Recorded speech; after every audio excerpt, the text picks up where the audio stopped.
Another week, another platinum trophy. This week we are heading back into the sea, but this time to a pineapple under the sea. Yes, we have arrived at Bikini Bottom for the game SpongeBob SquarePants, the Cosmic Shake. I just want to say a huge thank you to THQ Nordic for providing me with a code for the game. Before we get into the first trophy though, can you please go press both like and subscribe? Your support is greatly appreciated. I start off this trophy hunt with a couple of miscellaneous trophies. First up is Wanted Sponge. For this, I just need to hit 25 NPCs. Shortly after this, I went on a jump pad and bounced 10 times in a row for the trophy Bounce Bob. Then finally, I changed costumes for the first time to unlock the trophy Dress Up. Heading into the first area now called Wild West Jellyfish Fields, this is where we come up against some enemies. Our first trophy in this area is called Bamboozled. We just need to use our bubble attack on an enemy that hasn't detected SpongeBob yet. After defeating several more enemies, the next trophy we unlock is Sponge Out of Harm's Way. This was for defeating a total of 50 enemies without taking damage from them. Continuing on with the theme of defeating enemies, for the trophy Bubble the Trouble,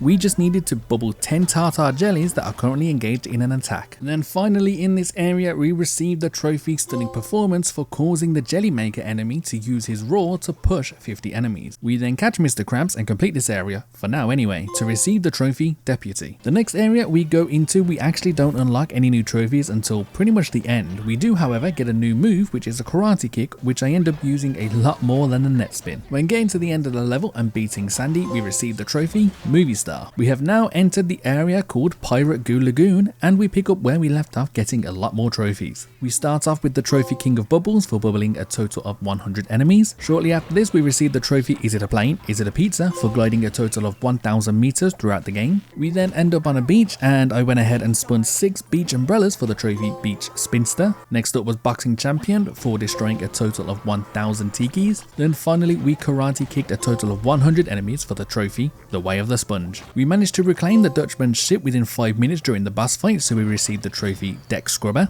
And because we beat this area, we also get the trophy First Mate. After completing Pirate Goo Lagoon, we make our way straight to the next area, which is Halloween Rock Bottom. Outside of the boss fight trophies, we just unlocked 2 trophies while here. First up is Red and Shiny. We need to press a total of 50 buttons for this trophy.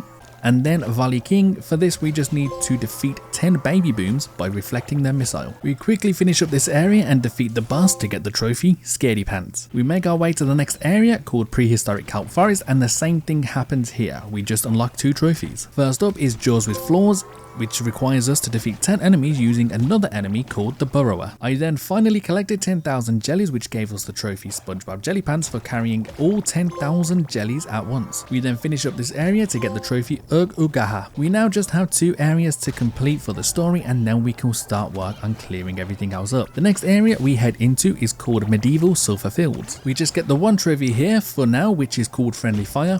All you need to do for this is defeat a big jelly with a baby boom projectile. With that done, I complete all the main missions in this area for the trophy King of the Castle. We are now in the final area called Jelly Glove World to take on the enemy Glovey Glove. We get 2 trophies here, and one of them is during the boss fight. Our first trophy is called Spring Cleaning. We just had to suck in a total of 100 enemies with the Reef Blower. Then during the boss fight we get the trophy Splash Zone. You get this by making the boss Glovey Glove defeat 20 enemies during the fight. We then of course complete all main missions in this area for the trophy Ride Rider. Before completing the game though, I quickly catch a few more jellyfish to get the trophy Jellyfish Hunter. Continuing on with the story to finish it up, Squidward ends up being turned into a huge bad guy and we have to take him down. After surviving a couple of ways and taking him down, we finally saved Bikini Bottom from being destroyed and received the trophy Local Hero. At the same time, we get the trophy Tentacle Dodger for not being hit by Squidward's tentacles during the boss fight. It is now time to clean up the rest of the trophies. These will include going back and taking on boss battles again in each area, but this time with certain requirements. Also, we need to collect all coins and spatulas in each area and unlocking everything there is to unlock. First up was catching Mr. Krabs in under 3 minutes for the trophy The Good, the Bad and the Krabby. I destroyed 500 objects to unlock the trophy Sponginator. I then caused the defeat of 25 enemies using Big Jelly's attack for the trophy Raft Tub. Then I finally defeated 5 Jelly Makers by knocking other enemies onto them to unlock the trophy Return to Sender. Next up were the boss fights. I went back to take on Sandy first for the trophy Karate King. I needed to beat Sandy without taking any damage at all.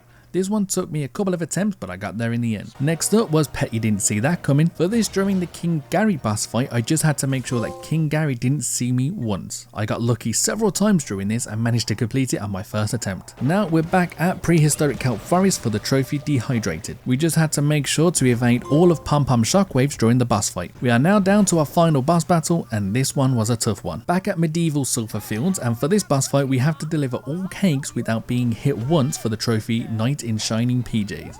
This one took me a little bit longer than others, as when you pick up the cakes it slows you down drastically, while at the same time you are being shot at by the witch and also enemies chasing you. Thankfully for this trophy it just meant not to be hit by the enemies. The green magic the witch shoots at you, you are okay to be hit with that. We are now down to our final 6 trophies, the 6th being the platinum trophy itself. The first trophy we unlock is hazardous. We simply needed to defeat 25 ninjellies with the environmental hazards. Next up was music enthusiast. After some searching, I finally found Slamville so we could listen to them perform a solo in peace and quiet. After going through more of the areas, I collected enough gold coins to unlock all the costume tiers. After unlocking them all, I bought every costume that was available in the game, but there was still 2 remaining.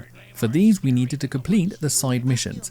After quickly finishing these and getting the last 2 costumes, I unlocked the trophy Fashion Hunter. This next one took me a while. I found all but one secret. After extensively going through each level in order, I finally made my way back to Jelly Glove World. I went behind a painting and there it was, the final secret to unlock the trophy, SpongeBob SquarePants. There was just one more thing that we needed to do. I needed to collect just one more gold coin to get the trophy. Wanna see me do it again? For this trophy we need to clear every level and defeat the final boss. However, as I did everything else, we just needed to collect that one final gold coin.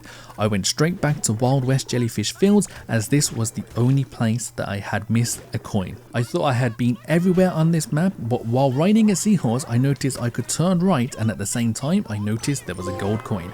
After picking up that gold coin, I received the trophy Wanna See Me Do It Again, and then of course the platinum trophy, One Sponge to Rule Them All. The Cosmic Shake is a great platformer and definitely a game I recommend if you want to casually sit and play and just have a good time. Although I do wish there was a PS5 version of the game, as at times the loading screens took just a little bit too long. Finally, again I just want to say a huge thank you to THQ Nordic for providing me a code for this game.